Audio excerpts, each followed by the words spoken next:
Salve, meus queridos, eu sou Alexandre Everton e você está no canal Mega História. Se você não está inscrito, se inscreve logo nessa porra.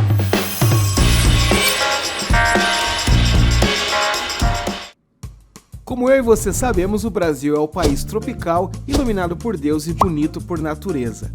E dentre todas as nossas qualidades, tem duas coisas em que nós sempre nos destacamos do resto do mundo: o futebol da Alemanha e a bandidagem. Tadinho, caralho. E juntando esses dois talentos, só poderia resultar em uma história digna de roteiro de uma pornochanchada: o roubo da taça Jules Rimet. Jules Rimet foi o presidente da FIFA durante os anos de 1921 a 1954. E por iniciativa dele, a primeira Copa do Mundo foi disputada em 1930. E para homenagear o cara, em 1946 o troféu da competição passou a levar o nome dele. Desde então, a Jules Rimet passou a ser a taça mais cobiçada pelas seleções dos países na época. E ficou convencionado que o campeão da Copa do Mundo passaria 4 anos com a taça lá no seu país até a realização do próximo campeonato. E também ficou convencionado que quem ganhasse 3 Copas do Mundo levaria o prêmio definitivamente para sua casa. E adivinha quem foi o primeiro tricampeão? Mas antes do glorioso feito pela seleção canarinho, em 1966, o campeão foi a seleção inglesa e, como convencionado, eles levaram a taça para casa. E lá ela foi roubada pela primeira vez, mas foi recuperada logo em seguida. E o grande herói por essa façanha em recuperar a taça foi um cãozinho chamado Pickles. E obviamente que esse roubo teve uma grande repercussão mundial e teve até um assessor da CBD, a antiga Confederação Brasileira de Desportos, que disse que isso era um sacrilégio que jamais aconteceria no Brasil, afinal de contas aqui até os ladrões gostavam de futebol. Lê do engano, meu brother. Em 1970, o Esquadrão Canarinho, comandado por Pelé, Tostão, Rivelino, Jairzinho e mais uma porrada de craques, colocou o mundo inteiro para dançar lá no México com um futebol de encher os olhos, um futebol maravilhoso, e trouxe então a tão sonhada taça Jules Rimet aqui para o Brasil.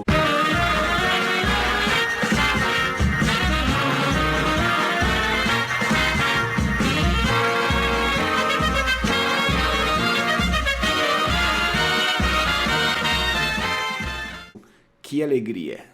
A taça então encontrou o seu lar definitivo aqui no Brasil, lá na Rua da Alfândega, no Rio de Janeiro, aonde era a sede da CBF na época. E lá ela permaneceu até o dia 19 de dezembro de 1983, a noite em que ela foi surrupiada. No período que ela esteve exposta na sede da CBF, ela foi apreciada por vários chefes de estados, várias pessoas importantes, celebridades, pessoas importantes do mundo do futebol, e também por um cara chamado Sérgio Pereira Aires, mas que era conhecido como Sérgio Peralta. O Sérgio Peralta estava sempre ali na sede da CBF, afinal de contas ele dizia que ele era um representante do Clube Atlético Mineiro, coisa que o clube sempre negou.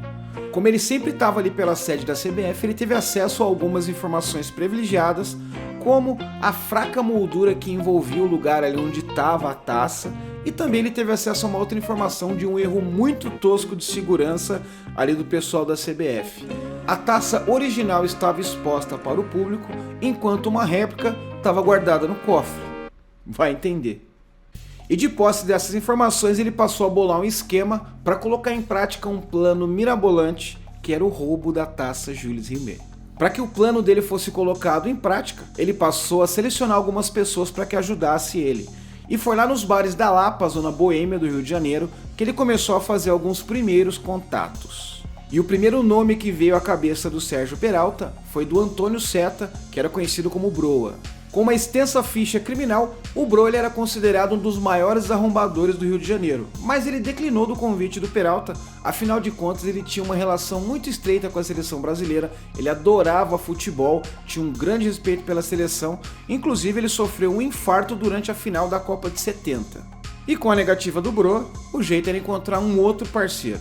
E foi aí que o Francisco José Rocha Rivera, que era conhecido como Chico Barba, e o José Luiz Vieira da Silva, que era o Luiz Bigode, foram convidados para o plano. Casou, né? Barba e bigode.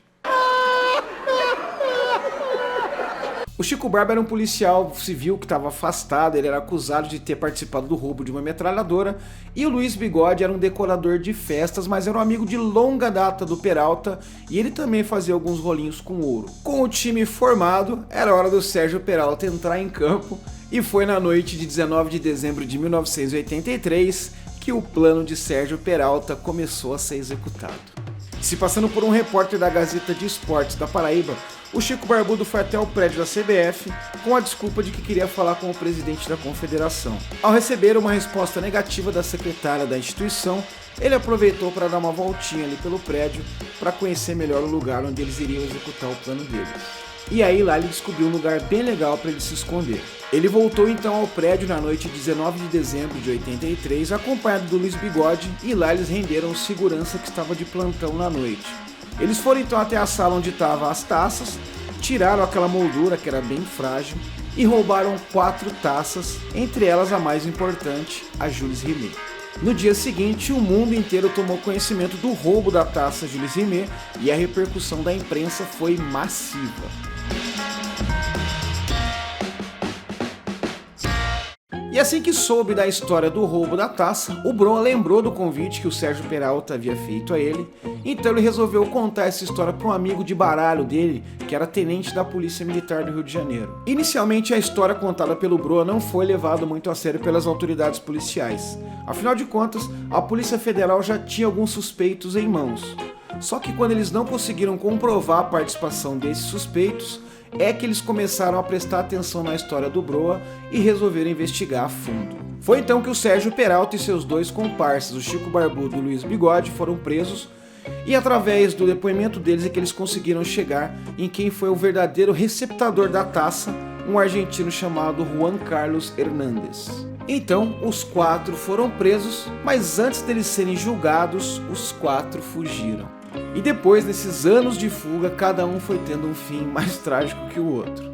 O Broa, que era a principal testemunha do caso, morreu no acidente de carro quando ele se dirigia para uma audiência do caso. Já o Chico Barbudo foi assassinado com 5 tiros em 1989. E o Luiz Bigode foi preso em 1995 e cumpriu só 3 anos de prisão. Já o receptador da taça, o argentino Juan Carlos Hernández, foi preso em 1998 em uma estação rodoviária aqui em São Paulo, com 8 quilos de cocaína. Ele passou 8 anos preso por conta da cocaína, mas não cumpriu um dia sequer por conta do crime contra a Jules Rimet. E o mandante do crime, o Sérgio Peralta, nunca pagou pelo crime e morreu em 2003. E a taça? Bom, a taça foi derretida e provavelmente virou correntinha.